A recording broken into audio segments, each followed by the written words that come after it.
Guys, yung mga bunga ng pinagsikapan nyo dati, makikita nyo na namumunga na siya. Marami kayong pipitasin na bunga. Maraming swerte, mga kapiksi, maraming pera. For some of you, yung mga pinagdadasal nyo, diba? Sabi nga dito guys, surrender to the divine.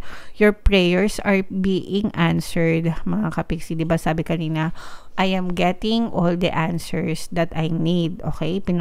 Pinatype ko pa yan sa inyo kanina, guys, sa comment section.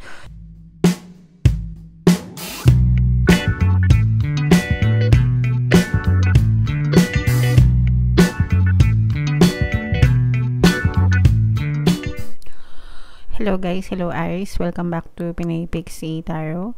Ang pamagat ng episode natin for tonight is full moon reading para ngayong June to July para sa Aries, Sun, Moon, Rising Sign, and Venus. General reading lang guys. Pwede mag-resonate, pwedeng hindi. Combination ng positive and negative energy. Yung ating full moon guys ngayong June ay sa June 21, tapos yung next na full moon naman guys ay sa July 21. So ang reading na to guys ay para sa period na yan, mga kapiksi. So unahin natin tong deck na to guys. Tingnan natin yung mga mensahe sa inyo. Hanapin lang natin. Ayan. By the way guys, ang pamagat pala ng ating full moon ngayon ay strawberry moon, mga kapiksi. So surrender to the divine, guys. Okay, ipaubayan natin kay universe lahat guys, no? What we can do sa ating physical reality is hard work, diba? And positibong mental diet, and then prayers and affirmations. Okay, and then kapag nagawa na natin yon, ipaubayan na natin kay universe guys yung lahat-lahat, kasi hindi naman tayo yung mag-orchestrate ng mga bagay, no, mga tao, bagay, sitwasyon sa paligid natin, kundi si universe, si divine, mga kapiksi.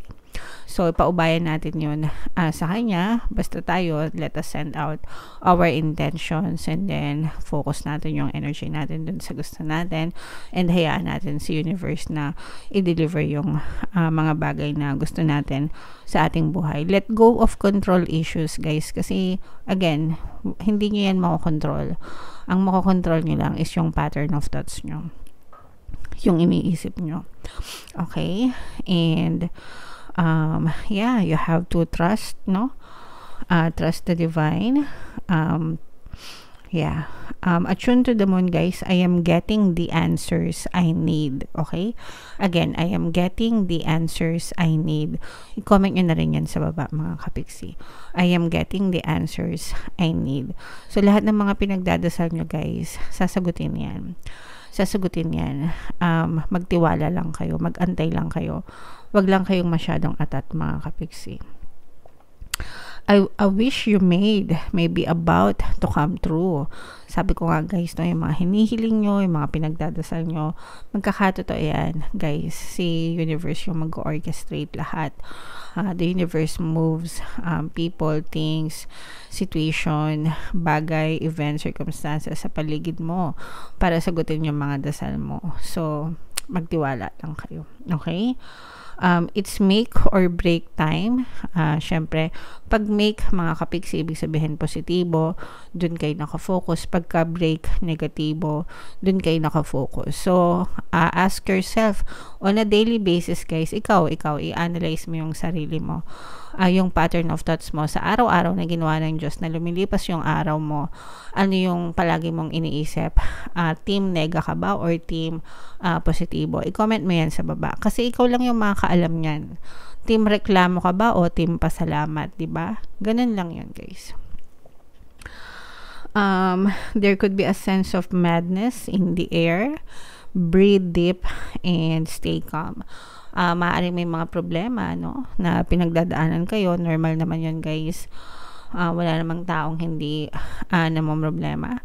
Stay calm lang guys. Hinga lang ng malalim, magdasal, mag-meditate. Okay?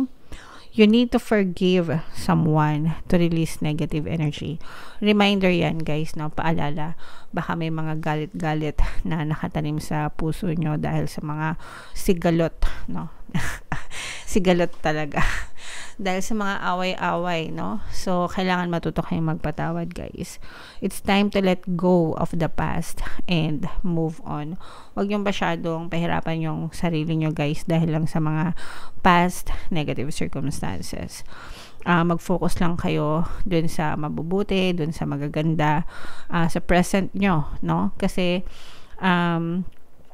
yun lang yung meron kayo right now. Yung future wala pa, yung past tapos na.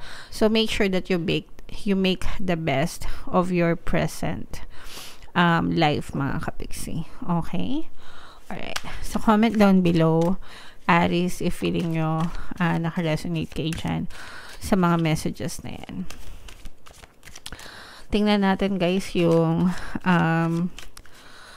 ganap sa inyo ngayong full moon. Shuffle ko to guys. Habang sinashuffle ko to, panoorin nyo muna yung video natin regarding sa ating paano mag-manifest ng abundance video course.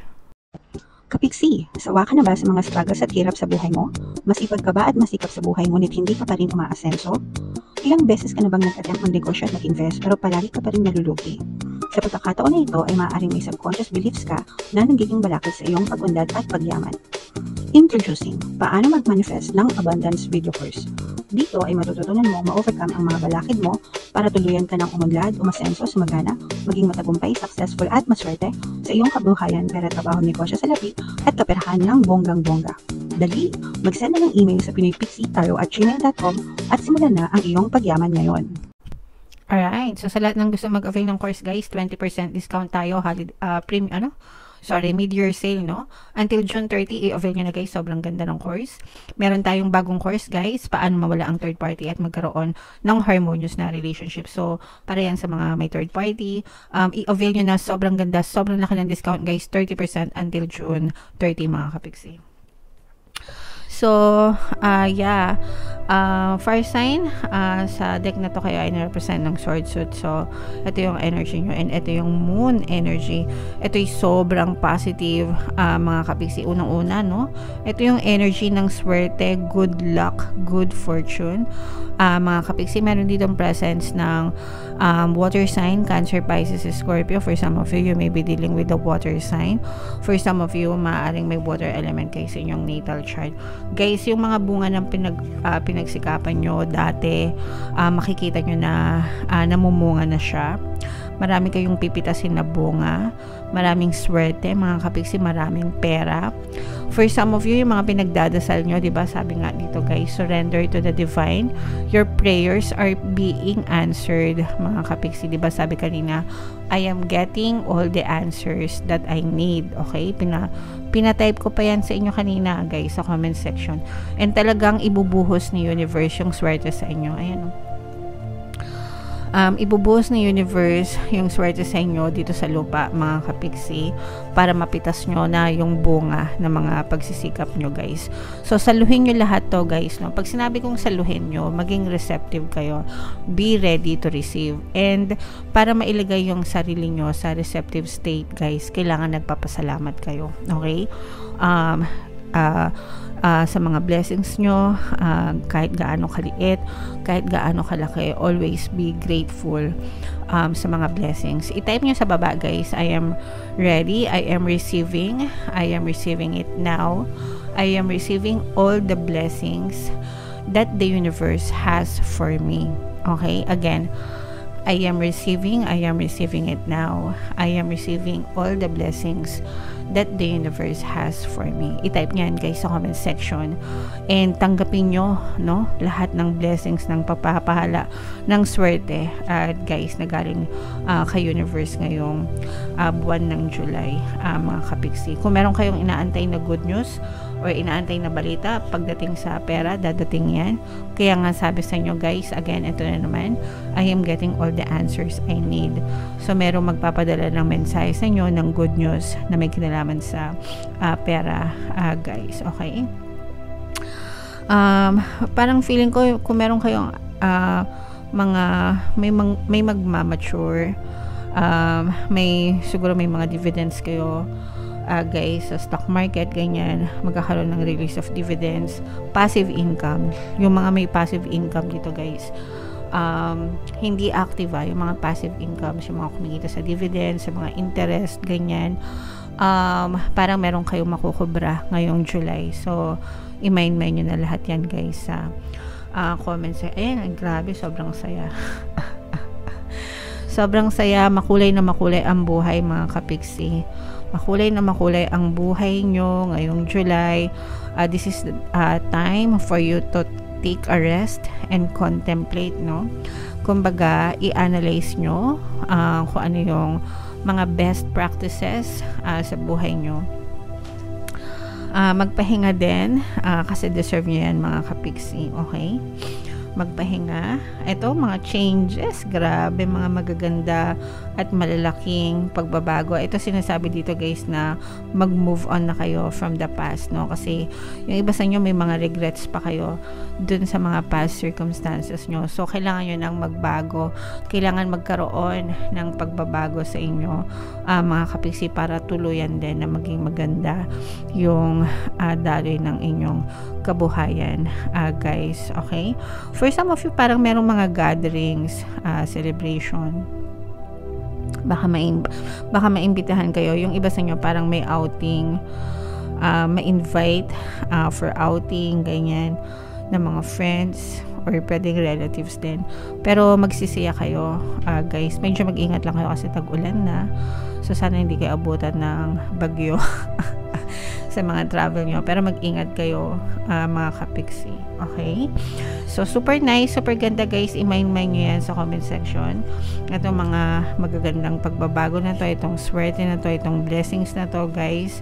I-mind nyo yan, guys. Lahat sa comment section. Deserve nyo yan, guys. Okay? So, let me know, guys, if na-resonate kayo. Comment down below. Ito yung ating mga pampaswerte subliminals. Pakinggan nyo, guys, para makatulong sa inyo. And ito naman yung ating success stories ng paano mag-manifest ng abundance video course. Click here to subscribe, guys, and click here to join our membership program. Thank you for liking, sharing, and subscribing. And see you again next time. I love you all, guys. Have a nice day. Bye-bye.